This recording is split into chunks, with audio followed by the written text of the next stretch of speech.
lorsque je rencontre un patient pour la première fois à ma clinique, presque 100% du temps, je vais lui demander de remplir un calendrier de crise migraineuse.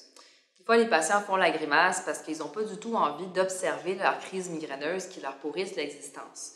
Cependant, pour moi, le calendrier, c'est la base de la prise en charge, un peu comme la glycémie pour un diabétique ou les prises de sang pour des gens qui ont des problèmes de thyroïde. En migraine, on ne peut rien mesurer dans le sang, on ne peut pas faire de scan. Il faut observer la situation. Voici quelques utilités des calendriers. Première chose, le calendrier permet d'identifier des déclencheurs en vue de les éviter et de mieux contrôler vos crises. Par exemple, les crises reliées aux règles, les crises du samedi matin, les crises reliées au restaurant chinois ou à d'autres types d'aliments peuvent être facilement dépistées sur un calendrier alors que le déclencheur était passé inaperçu dans le passé. Deuxième utilité, le choix de la stratégie de traitement de crise. Si vous essayez différentes stratégies pour casser vos crises, que ce soit le moment de la prise ou la combinaison de pilules, le calendrier vous permet sur plusieurs mois de détecter quelle stratégie a le plus de succès pour casser la crise. 2 ou 3 mois plus tard, on ne s'en rappelle pas tout le temps et le fait de noter les effets secondaires, le succès, les déclencheurs vous permet de faire les bons choix.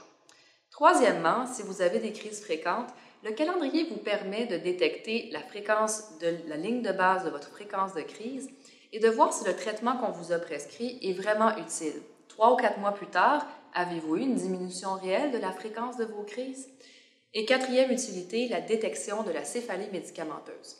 Si vous avez des crises fréquentes, vous serez tenté de traiter fréquemment, de prendre beaucoup d'analgésiques, de Tylenol, de triptan, parfois même de narcotiques. Ceci vous met à risque du cercle vicieux de la céphalie médicamenteuse. En tenant le calendrier, vous verrez si vous vous tenez dans les limites sécuritaires de 8 à 10 jours par mois de traitement ou si vous les dépassez.